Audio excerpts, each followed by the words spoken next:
जय हिंद दोस्तों। तो कैसे हैं आप सभी। तो जैसा कि आप लोग जानते हैं कि नया बजट आ चुका है और इसके पहले कल यानी कि 31 जनवरी को आपका इकोनॉमिक सर्वे आया हुआ था।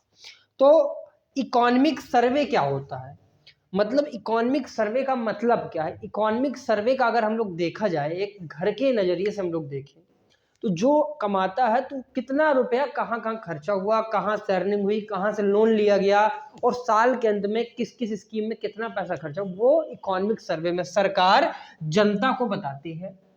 तो 31 जो आपका दिसंबर होता है उस दिन आपको ये इकोनॉमिक सर्वे की रिपोर्ट बताई आती है, जो कि कल आई थी। और ये लोकतंत्र में एक अच्छी बात भी है कि सरकार ने कितना पैसा खर्चा किया, किस स्कीम पर खर्चा किया और कहां से लेकर खर्चा किया, ताकि हमें भी तो मालूम चले कि हमारी सरकार क्या कर रही है। हाँ, वो बात अलग है कि अर्थव्यवस्था लगातार गिर रही है, सरकार सुधारने की कोशिश कर रही है लेकिन सुधर नहीं पा रही। और जो अभी अब देखिए हुआ कि इकोनॉमिक सर्वे आया और आज यानी कि 1 जनवरी को क्या है, आपका 1 फरवरी को बजट आया। अब बजट में क्या होता है कि अंदाजा हम लोग लगाते हैं कि सरकार कहती है कि मुझे इतना पैसा इसके लिए चाहिए और वो बजट अप्रूव किया जाएगा, फिर उस चीज में उतना पैसा खर्चा किया जाएगा। कब? 1 साल के लिए। अगले साल फिर 31 दिसंबर को सेम प्रोसीजर और फिर 1 फरवरी को आपको बजट आएगा। तो ये जो बजट आया आपका, ये 2022-23 का जो बजट है, ये आपकी फाइनेंस मिनिस्टर जो होती हैं वो पेश करती है। और इस समय आपकी फाइनेंस मिनिस्टर कौन है? आपकी निर्मला सीतारमण जी भी हैं। 1-2 दिन पहले आप देखे होंगे हलवा सेरेमनी के बारे में, लोगों के मन में आया कि ये हलवा सेरेमनी क्या। तो ये काफ़ी टाइम से हमारे यहाँ चला आ रहा है कि जब बजट बनता है उसके कुछ टाइम पहले ये हलवा सेरेमनी होती है। 4-5 दिन पहले हुई था, अगर आप लोग देखे होंगे।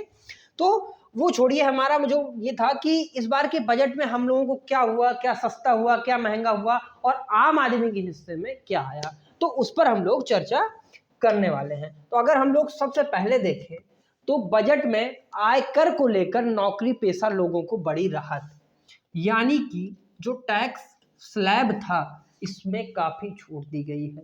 अब अगर आप देखें जाए तो जीरो से जिनकी अर्निंग 3 लाख रुपए है, इसमें आपको कोई भी टैक्स नहीं देना। यानी कि अगर आप 3 लाख कमाते हैं तो आप आयकर के दायरे में नहीं आएंगे। लेकिन अगर आप 3 से 6 कमाते हैं, यानी कि 3 से 6 लाख, तो आपको जो टैक्स देना होगा वो देना होगा 5% का। जबकि अगर पुराने वाले टैक्स स्लैब की बात की जाए तो 3 से 5 लाख तक ही था और ये इसको 1 लाख सरकार ने बढ़ा दिया। अब सरकार ने आयकर की लिमिट तो बढ़ा दी लेकिन आय तो बढ़ी नहीं, तो सरकार को मुझे लगता है आय बढ़ाने पर भी थोड़ा सा अब इस बार ध्यान देना चाहिए। अगर क्या देखा जाए कि क्या चीज सस्ती हुई है, तो ऑटोमोबाइल हो गया, खिलौने और देसी मोबाइल सस्ते हो जाएंगे। यानी कि इन पे जो इम्पोर्ट ड्यूटी है, क्योंकि आप देखेंगे जो मैक्सिमम इलेक्ट्रॉनिक सामान आता है वो क्या हुआ है, कहाँ से आता है? आपका चाइना से आता है। तो अगर सरकार उस पर इम्पोर्ट ड्यूटी कम करेगी, जैसे जो इलेक्ट्रॉनिक चीजें हैं उस पर सरकार ने 2.5% इम्पोर्ट ड्यूटी क्या की है, कम की है। तो जब इम्पोर्ट ड्यूटी कम होगी तो सामान सस्ता होगा। मान लो जैसे कोई सामान 100 रुपए का है, दुकानदार ने 2 रुपए सस्ते कर, कितने का हो गया? 98 रुपए। सेम कॉन्सेप्ट, तो सरकार ने जब इम्पोर्ट ड्यूटी सस्ती कर दी, सामान लाना सस्ता हुआ तो सामान बनाना भी सस्ता हुआ, सामान बनाना सस्ता हुआ, जो आपकी जेब का खर्चा हुआ वो भी थोड़ा सा कम हुआ। अब जो पैन कार्ड है ये राष्ट्रीय पहचान पत्र के रूप में भी जाना जाएगा, यानी कि जैसे आधार कार्ड है वैसे ही आपका पहचान पत्र भी माना जाएगा। इस बार में जो सबसे ज्यादा चर्चा में रहा वो रहा आपका टैक्स स्लैब, जो कि आपके सामने है, जो कि आप देख पा रहे होंगे।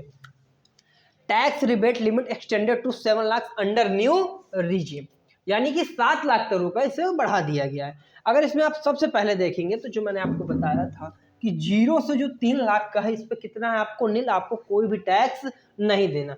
जबकि जो 3 से 6 है इस पर आपको 5% देना है।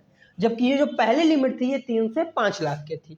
इसके बाद आपको 6 से 9 जिसमें 10% आपको देना है, इसमें पहले आपको 15% देना होता था, यानी कि आपको 5% की छूट हुई। तो अगर आपकी कमाई बढ़ रही है तो खुश होइए कि आपको 5, 6 से 9 लाख तक में आपको सिर्फ 10% ही टैक्स देना है, जो कि पहला ऐसा नहीं था। इसके बाद जो 9 से 12 लाख उसमें आपको 15%, आपको मैं यहाँ पर लिखे दे रहा हूँ अगर आपको दिखाई ना दे रहा हो।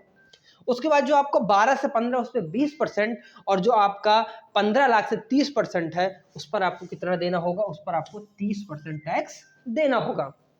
तो आप समझिए जो कि इस बार का सबसे चर्चित विषय था कि जो कि टैक्स स्लैब था, क्योंकि इससे हम लोगों को काफ़ी थोड़ा सा आराम मिलेगा, क्योंकि कमाई बढ़ेगी अगर तो हमको टैक्स उतना नहीं पे करना पड़ेगा जो कि पिछली बार हमको करना पड़ रहा था। अगर इस बार के बजट की कुछ की पॉइंट्स देखें तो अगर मैं सबसे पहले की पॉइंट्स की बात करूं तो इस बार जो सबसे ज़्यादा प्रॉफिट हुआ है वो हुआ आपके इंडियन रेलवे को।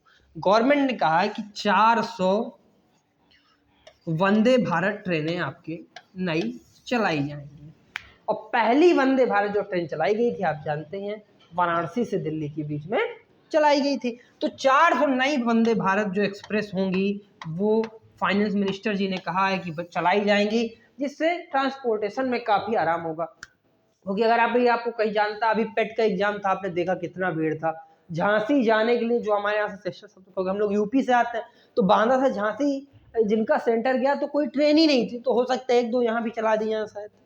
अगर सबसे पहली बात की जाए तो फाइनेंशियल ईयर जो 2022-23 था, इसका जो ग्रोथ मांगी गई है, क्योंकि बजट आएगा तो ग्रोथ आकी जाए, वो नापी गई है 7%, यानी कि 6.8% के आसपास, जो कि थोड़ा सा ठीक भी है, क्योंकि जो इस बार की वो पिछले 4 सालों में सबसे कम ग्रोथ रेट थी भारत की। सरकार तो कह रही थी ग्रोथ पूरी दुनिया में चल रहा है, ग्लोबल यही चल रहा है, तो इससे मतलब नहीं। और बजट आया तो आज सेंसेक्स निफ्टी भी थोड़ा सा बेटर हुआ।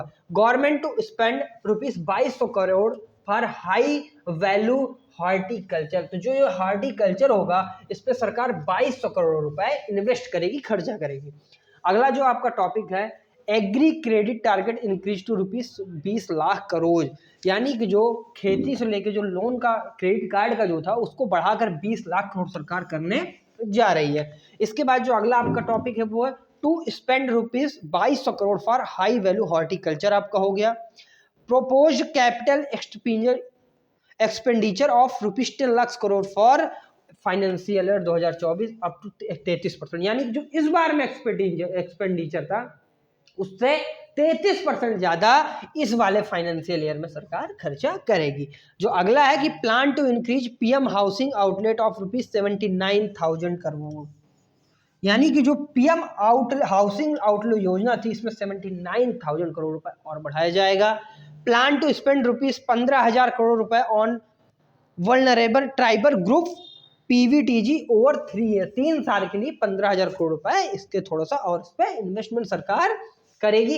इकोनॉमिक सर्वे में आपको बता ही चुका हूं कि कितना इंपॉर्टेंट है, यानी कि 1 साल का पूरा लेखा जोखा, कितना लोन लिया हमने, किस किस योजना को बनाया, किस किस योजना पे कितना पैसा लगा, वो सब आपके इकोनॉमिक सर्वे में बताते हैं। अगर आप देखेंगे जीडीपी ग्रोथ की तो देखेंगे जो 2020 वाला एक था इसमें -6.6% आप लोग, जबकि यानी कि ये वाला जो टाइम कौन सा, ये आपका कोरोना वाला टाइम, कोरोना वाले टाइम में हमारी जीडीपी थोड़ा सा नीचे गिर गई थी। बाकी जो 23-24 की जीडीपी ये आपकी आप देख ही पा रहे होंगे, इसको आंका गया है 6 से 6.8% के बीच में आपका। तो आप इसको देख लीजिएगा, पूरा इस पे दिया हुआ है कि फॉरेन एक्सचेंज रिजर्व कैसा रहेगा हमारा 22-23, agriculture and activity industrial growth क्या रहेगी। तो इंडस्ट्रियल ग्रोथ भी ठीक है 4 पिछले साल की अपेक्षा थोड़ा सा जो 21-22 था उसकी अपेक्षा थोड़ा, क्योंकि 21-22 में 10.3% था, जबकि इस बार थोड़ा 6%, 6.2% घट के 4.1 ही रह गया।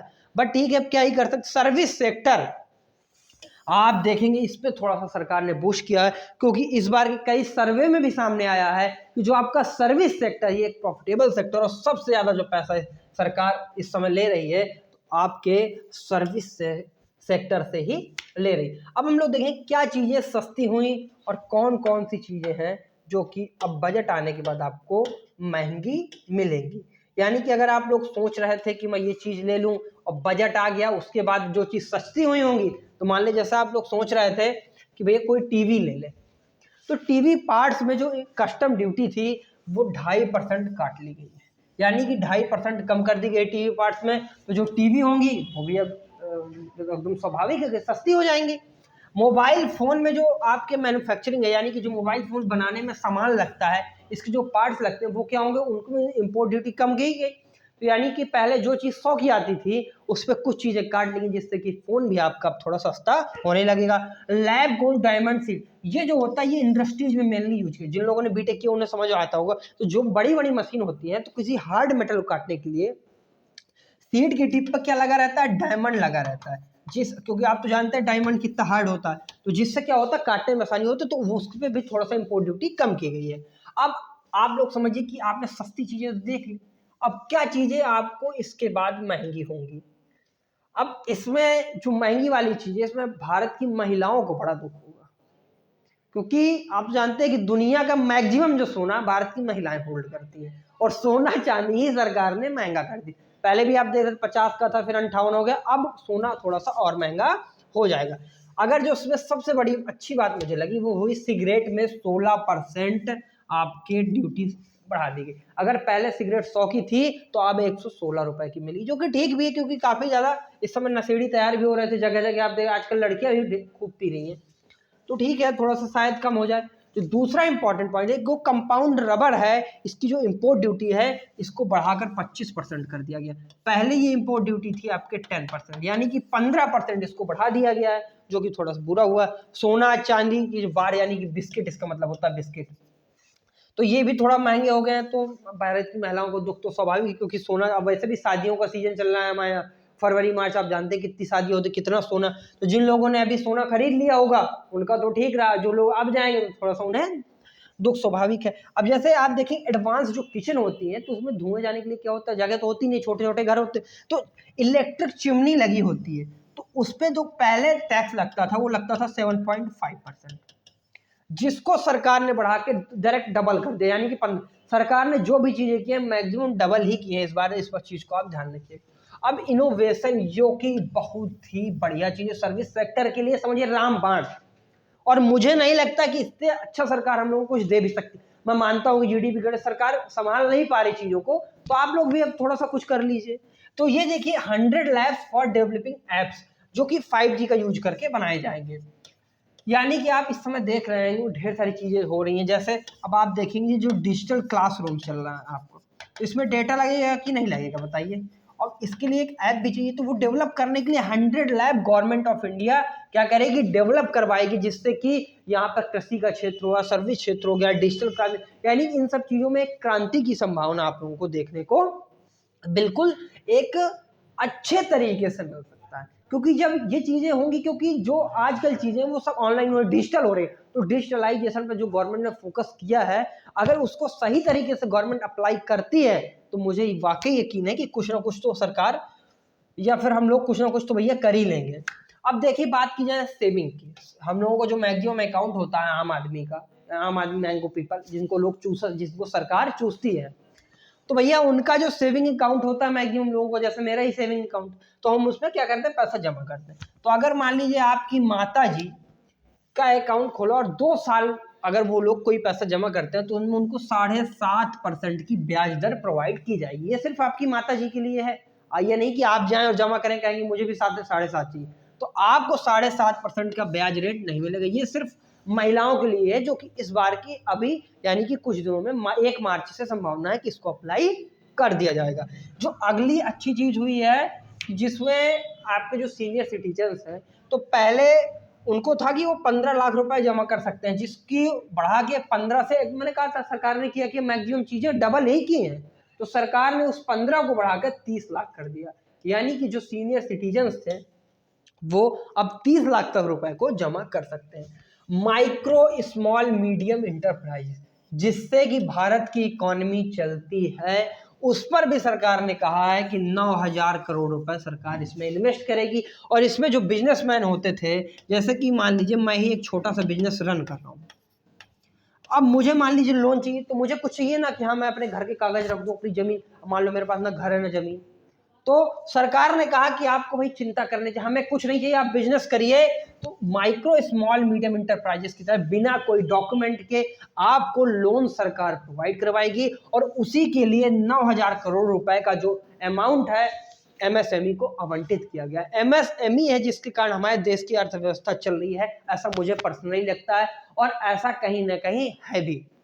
तो आपने देखा कि इस बार के टैक्स स्लैब हो गया आपका, कि क्या मेन चीजें रहे जिनको लेकर सरकार ने को भी थोड़ा सा उम्मीदें हैं, और आम जनता, क्योंकि ये जो बजट है आप देखेंगे 2024 में चुनाव भी है, तो उसको रखकर भी थोड़ा सा तैयार किया गया है, ताकि लोगों को ये ना लगे कि सरकार ने कुछ किया नहीं, क्योंकि अब चुनाव है, सरकार जनता के बीच में जाएगी, तो थोड़ा सा लुभावनी चीज़ें सरकार को भी करनी पड़ी, इस वजह से सरकार ने ये सब चीज़ें लाई। अब इसका जो डिटेल्ड एनालिसिस होगा वो हम लोग कभी क्या अभी और करेंगे, क्योंकि अभी बजट का थोड़ा सा कुछ हिस्सा रह गया था। लेकिन आप समझिए जो इसकी मेन चीज़ है वो थी टैक्स स्लैब, जो कि आप लोगों को समझ में आ गई होगी कि इस बार के टैक्स स्लैब क्या था, क्या चीज़ महंगी हुई और क्या चीज़ सस्ती हुई। इसी तरह की अधिक जानकारी पाने के लिए आप हमारे यूट्यूब चैनल एग्जाम विद में जुड़े रहें। जय हिंद, जय भारत।